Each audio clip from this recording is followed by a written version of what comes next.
I will dye the Ängslilja IKEA bedding set. The set has a duvet cover and 2 pillowcases. The fabric is 100% cotton and is ideal for coloring.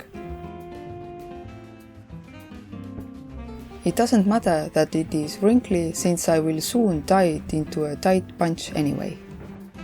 And here are 2 pillowcases. I plan to dye the duvet cover in a way that creates random but more or less symmetrical shapes on the left and right sides. I'm folding it vertically in half. I'm straightening up the folding line with a coat hanger.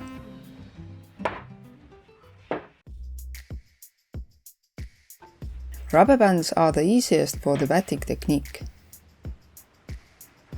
I will start crumpling it up from the folded central line.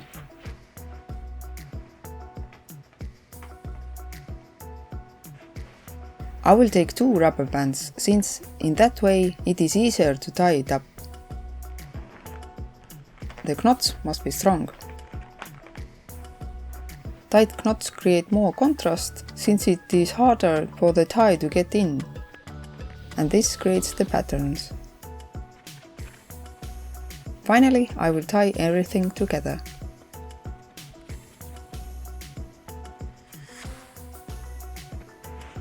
I will add a slight spiral for the pillowcases. I don't want to make the loops too dominant.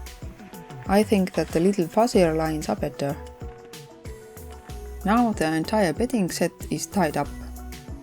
I use the Dylon hand dye colors since I don't have to boil them. I will mix up all the blue colors that I have. For the dyeing, we need a lot of fine-grained salt. In this case, 750 grams. I will pour it into this big bowl. I will add hot tap water, about 40 degrees Celsius, and thoroughly stir it with salt. Salt is necessary for setting the colors into the fabric. Next to it, I have a smaller container with clean hot tap water for the dye. It is a good idea to do it in the bathtub or outside, since the process involves a lot of splashing. I will stir thoroughly so that the color will fully dissolve. And now I will mix the dye solution with the salt water.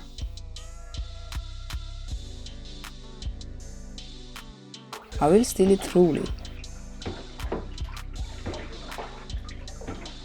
Now that everything is mixed up, I will submerge the duvet cover and the pillowcases into the solution. You should wear rubber gloves, otherwise your hands will be as blue as the fabric.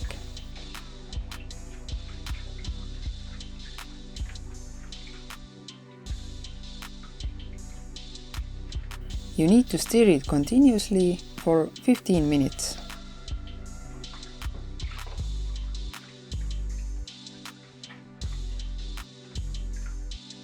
For the next 45 minutes or so, you can whir it around after every 10 minutes.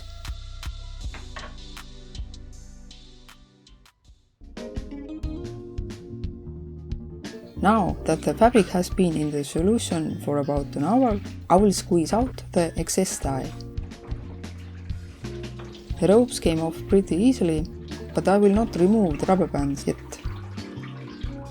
This is the best method to rinse and squeeze the excess color out, because most of the loose dye is in outside layers. Then I will rinse it in the cold water.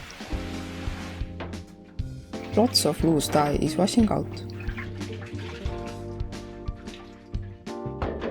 It is a good idea to keep the rubber bands on until most of the staining color has washed out. In this way, we are not ruining the patterns.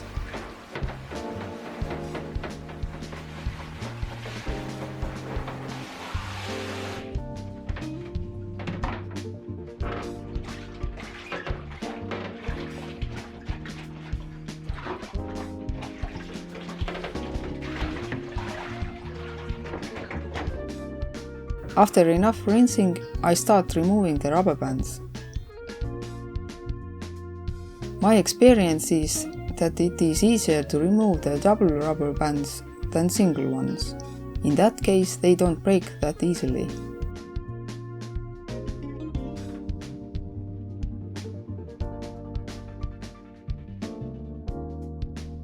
It is easy to rinse the pillowcases, but a huge piece of cloth like the duvet cover is much harder to squeeze.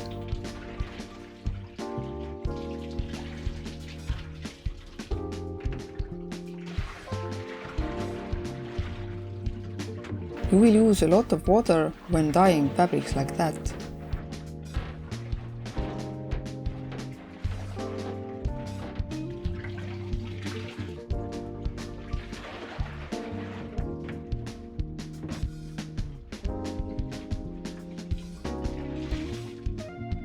Now I will rinse them in the bathtub.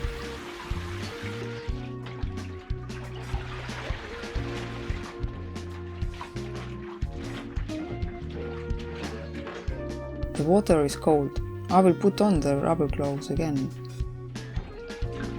From my previous experience, it is impossible to get the water to be completely clear.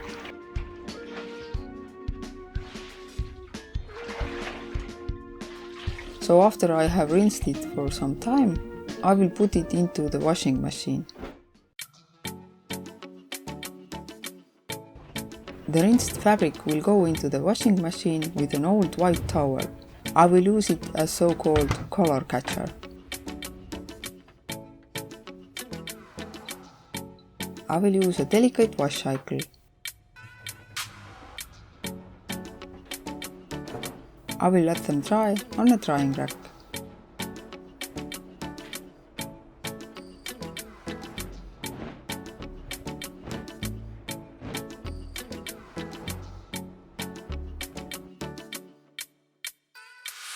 Done! You can see playful symmetry on the bottom end of the duvet cover, and the meat section is like a shimmering from a small pond that ripples from the center to the edges. The pillowcases match nicely with the duvet cover. I am pleased with the result. The most exciting part of this process is that the result is always unknown and unique. The more you do the batik technique, the easier it is to plan for the desired result. But often, the unexpected results are the most interesting. The IKEA bedding is the best one I have found so far because it is 100% cotton, without any ornaments or patterns, white, good size and reasonably priced. Thailand dyes are perfect for this kind of coloring and will not take too much time. The coloring process is not complicated and all the ingredients are easy to get. You can also look at my other video about coloring with Thailand dyes. Good luck with your own dyeing. Like and subscribe.